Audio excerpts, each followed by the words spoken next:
Hello Stampers, this is Yana Smakula for My Favorite Things. Welcome back for another video tutorial.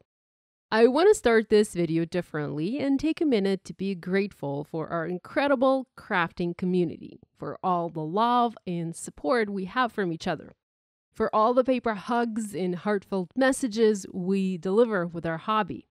I encourage you to make a card today and mail it. Send it to someone who needs a paper hug. Send a card to each other.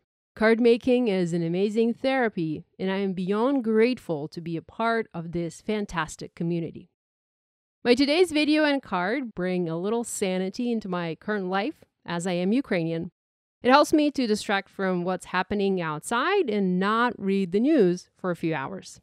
The stamp set I'm creating with today is an amazing alphabet set called Hip Hip Yay Alphabet. I'm a big fan of any alphabet products, be it a die set, a stamp set, as these types of sets offer amazing versatility. When you have an alphabet, you can create any sort of custom message for your handmade cards or even more. You can make larger size art with inspiring quotes, and I'm sure there's lots more you can do with it, but that's what I typically use my alphabet sets for. This particular set has caught my eye as the font is so unique. It is fun, quirky, and playful. Now, there are two ways to use this set. You can either first decide on the sentiment you want to spell using these alphas and stamp just the letters you'll need for that sentiment, or you can stamp all of the letters and stamp multiples. I like to mass produce with sets like this one, so I stamped several panels using my Misty stamping tool. I used all alphas and stamped them all at once onto several panels of white cardstock. I knew I would be creating and coloring using my Copic markers, so my stamping was done in Memento Tuxedo Black ink, which is Copic marker friendly. From here, again, you have options as to how you want to proceed. I thought about coloring each of the panels using a different color ink. For example, have one panel with all pink letters and then one panel with all yellow letters and so on. But I decided it would be smarter to actually decide on the sentiment for my card first, plan a little, and color just the letters that I needed. I wanted to have a colorful card and have a multicolor rainbow letters, so I picked 7 colors and 3 shades for each color and colored the letters in the order that they were to appear on my card. I never have enough birthday cards, so naturally I wanted to make another birthday one. I don't ever have any snarky cards in my stash, so I opted for a snarky sentiment. I'm still younger than you. And that's the beauty of using an alphabet stamp set, as you can make any sentiment you want, and I really mean any. My coloring was super simple, going from dark at the bottom of the letter to light at the top of the letter.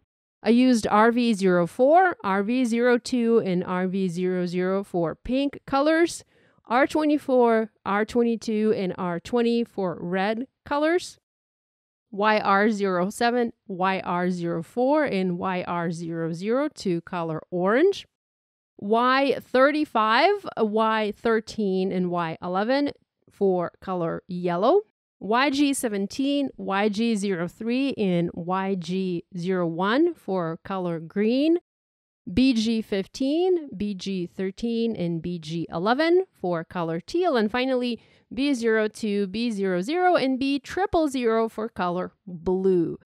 Yikes, that's a lot of names and numbers. And then I repeated the coloring sequence to finish the coloring of all of the letters that I needed to spell my sentiment. There are coordinating dies available for this set, and so I used mine to cut the letters out, and I also die cut identical shapes from white fun foam. I love to add dimension to my cards, and I do that by either using foam adhesive squares, which I didn't want to do for this card, as that would mean a lot of cutting of the foam squares into smaller pieces to be able to hide them behind the letters, or by using fun foam. I used my Barely Art glue and I adhered the fun foam shapes behind the letters to be able to pop them up. Now this gives a nice solid layer of dimension to your die cut shapes, and they also go through the mail a lot better as they don't get squished. Next, I spelled out the sentiment on my work surface. I played a little bit with the letter placement and used the grid of my glass mat to get the placement and spacing just right. Now, it's not exactly just right because as you can see, it's a little bit wonky, and lately that's what I've been doing for my cards. I kind of no longer want to have things straight. I want my letters wonky and skewed as, I don't know, that just seems more fun and more playful. Next, I went to the kitchen and I got my press and seal. I finally managed to order several rolls. My mom loves it for the kitchen and I love it for my craft room. I used a piece and placed it over the sentiment to help me secure it in place and transfer the sentiment safely onto my card. I flipped the letters to the other side using my piece of press and seal and added glue to each of the letters. Then I carefully picked the press and seal up and transferred my sentiment onto my white cardstock panel.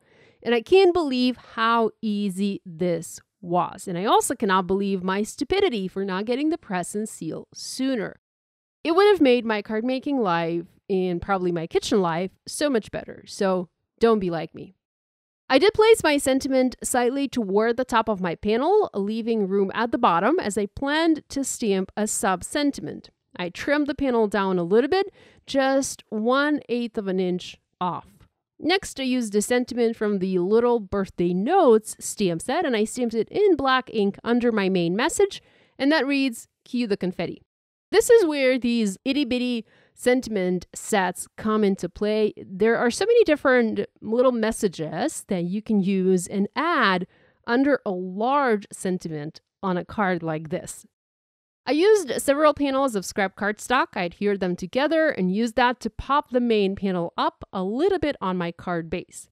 This alphabet stamp set also has a few extra images to add character to each letter, and there are dies to cut them out as well, even the tiniest little pieces. And I did color and cut out a few and use them to spice up my sentiment. I love how much character they added to these letters. And that finished my card. I hope you feel inspired to create and will give this idea a try. Have fun crafting. Love you guys, and I'll see you next time.